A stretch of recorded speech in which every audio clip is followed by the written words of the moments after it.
Veterans Day. Ladies and gentlemen, please join me in welcoming the recipient of the 2008 Intrepid Freedom Award, the President of the United States.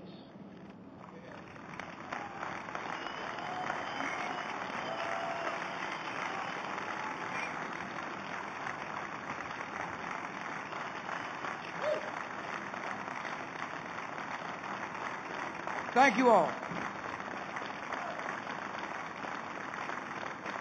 Thank you for the warm welcome. Be seated. Charles and Rich, thanks a lot. I gratefully accept the Freedom Award. And I'm honored to be with you today as we rededicate a great monument to freedom, the Intrepid Sea, Air, and Space Museum. This ceremony, we recognize nearly 55,000 Americans who served aboard the USS Intrepid, including some who are here today. And we commemorate Veterans Day by honoring all those who have worn the uniform of the Army, Navy, Air Force, Coast Guard, and Marine Corps. Thank you for serving our great nation.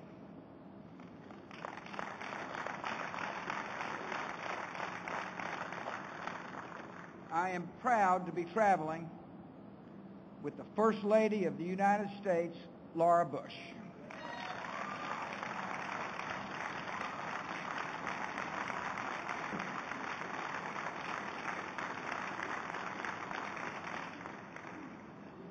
The most patient woman in America.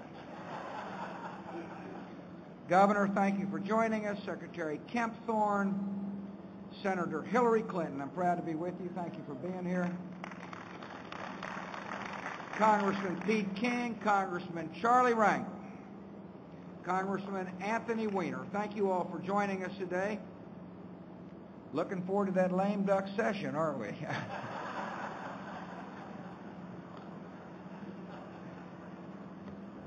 What an awesome guy General Jim Conway is, Commandant of the United States Marine Corps and member of the Joint Chiefs.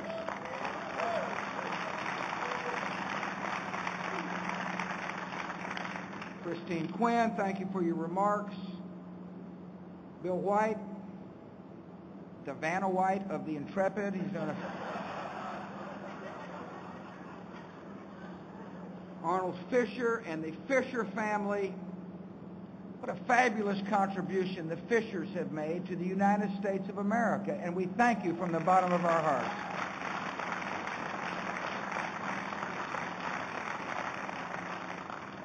John Rich, fellow Texan. John, tell them we're coming home, and we're coming home with our heads held high.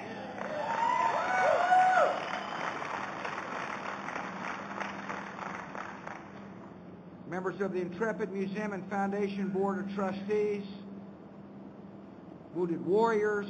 You know, oftentimes they ask me, what are you going to miss about the presidency? And first reaction is to say, no traffic jams in New York. The truth of the matter is, I will miss being the commander-in-chief of such a fabulous group of men and women, those who wear the uniform of the United States military.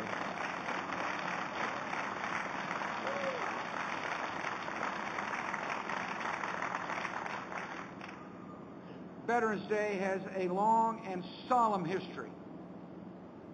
The event that inspired took place 90 years ago today in a small railway car in a French forest. November the 11th, 1918, the Allied powers and Germany signed an armistice that ended one of the bloodiest wars the world had ever witnessed.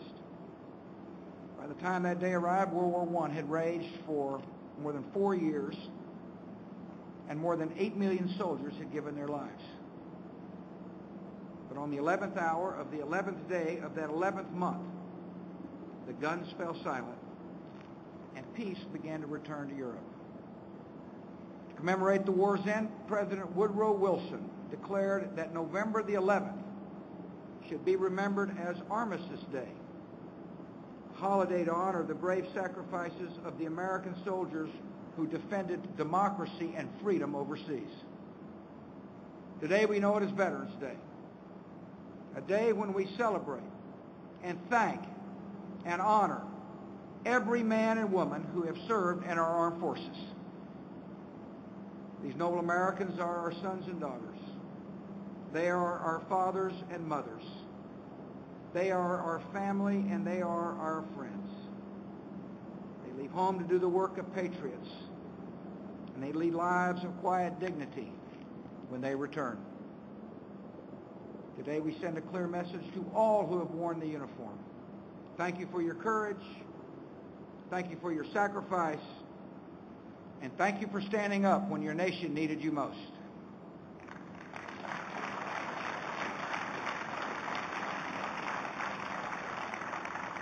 In the years since we began celebrating Veterans Day, America's armed forces have defended our freedom in many conflicts. And in those conflicts, they have often relied on the might of the USS Intrepid. The great ship's keel was laid on December 1st, 1941. Less than a week later, Pearl Harbor was attacked, and America entered World War II. In the years to come, as the United States Navy defended the freedom in the Pacific, the men of the Fighting Eye would be in the thick of the battle. The Intrepid participated in the invasion of the Marshall Islands. She played a key role in the amphibious assault on Okinawa. She was part of one of the greatest sea battles in history, the battles of Leyte Gulf. In that massive engagement, American forces faced some of the most formidable elements of the Japanese Navy. The Japanese fleet included the Yamamoto and the Musashi. These were the heaviest and the largest battleships ever constructed. The Imperial Navy approached the coast of the Philippines from 3 different directions, and it was a fearsome challenge. But the men of this ship were ready. The Intrepid's air group fought courageously and without rest. By the time the battle ended 3 days later, the United States Navy had sunk the Musashi to the ocean floor and lifted hopes for victory in the Pacific. The war ended the following year, but the Intrepid's mission did not end. As the United States raced into the new frontier of space, the Intrepid stood by to retrieve astronauts returning to Earth.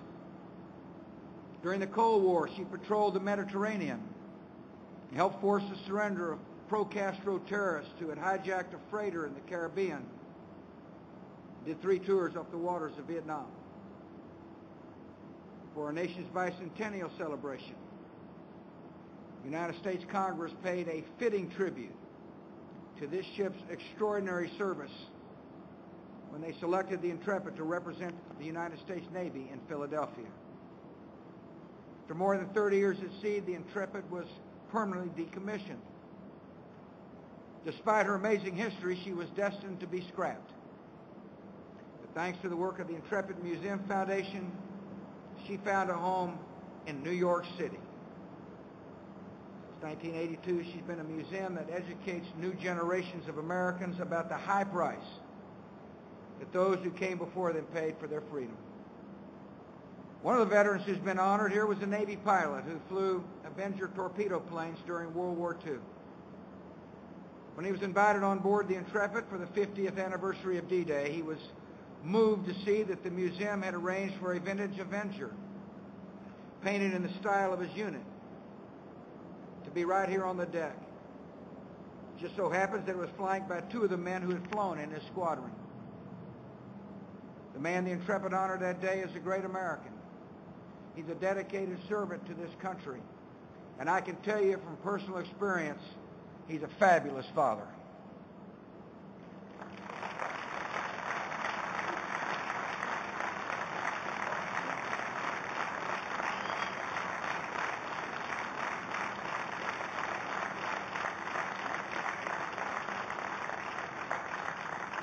Even as a museum, the Intrepid still answered the call to service. Pretty certain most Americans don't understand what I'm about to tell you, but on September the 11th, when we came attack just a few blocks from here, the Intrepid was used as an emergency command center. First responders launched helicopters from the decks. became clear that this ship, which helped defeat the great totalitarian threats of the 20th century, was front and center in the opening moments of a new struggle against the forces of hatred and fear. War on terror has required courage. It has required resolve equal to what previous generations of Americans brought to the fields of Europe and the deep waters of the Pacific. And I'm proud to report to my fellow citizens, our armed forces, the armed forces of this generation, have showed up for the fight, and America is more secure for it.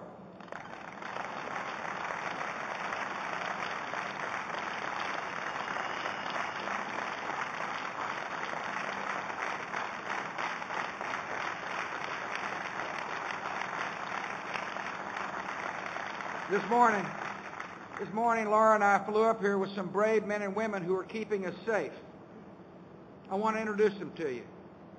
Staff Sergeant Michael Noyce Marino was the first National Guardsman ever to be named the Army's Non-Commissioned Officer of the Year. Senior Airman Alicia Getschel was named one of the Air Force's Outstanding Airmen of the Year for her work in keeping dangerous extremists off the streets of Iraq. Chief Petty Officer Shaniqua Cox won several awards recognizing her as one of the Navy's finest sailors. Petty Officer First Class Chris Hutto was honored as the Coast Guard's Enlisted Person of the Year. And United States Marine Sergeant John Boudin's bravery earned him 2 Purple Hearts for his service in Operation Iraqi Freedom. Where are my new pals? God bless you.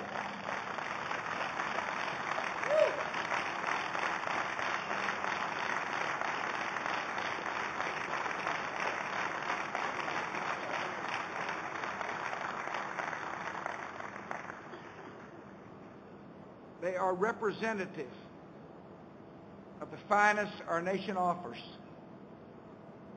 And they have the support of strong and caring and loving families.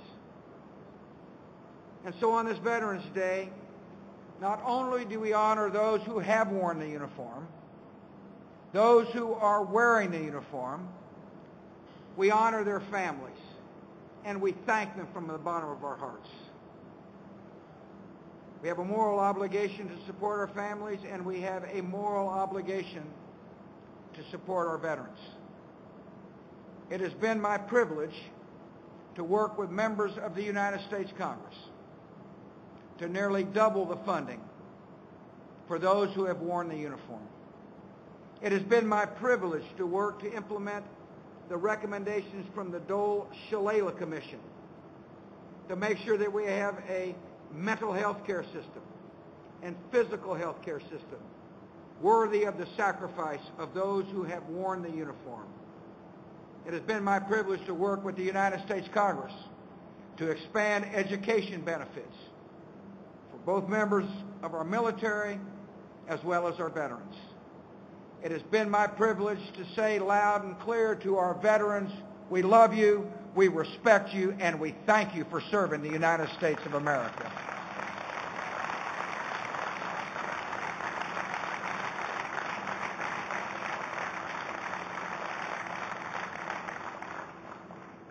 And I love what the Intrepid Relief Fund and the Intrepid Fallen Heroes Fund have done to support our veterans as well.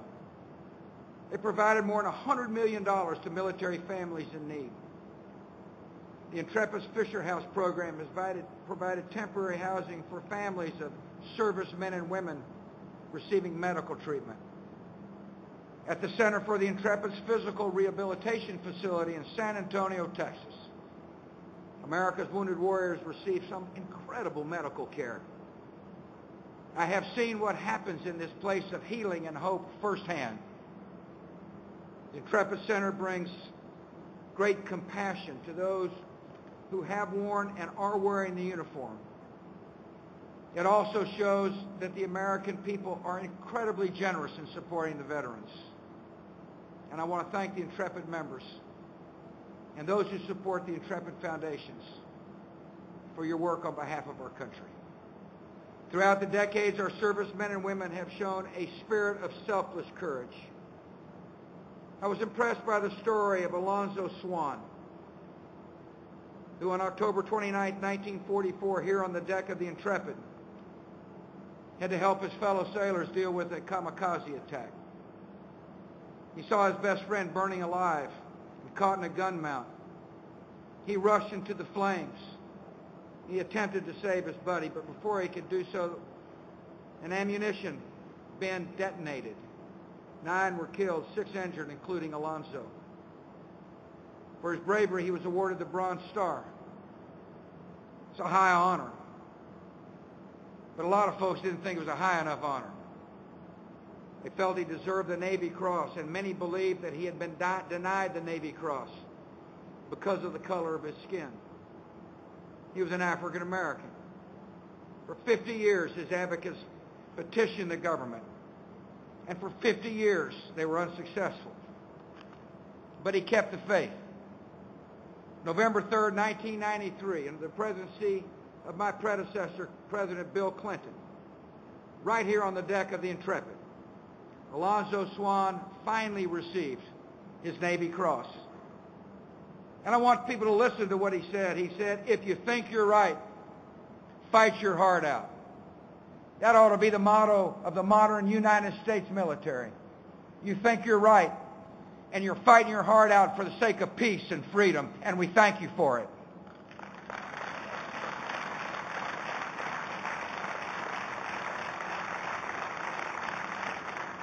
Laura and I are honored to be here. We're honored to see this majestic place. I love the fact that parents can answer a child's question about why fight with this answer. These brave souls fought for freedom. They fought for liberty. And they fought to guarantee the rights given to us by our Creator. And that has been the history of our armed forces. Brave folks, the mightiest defenders of those unalienable rights.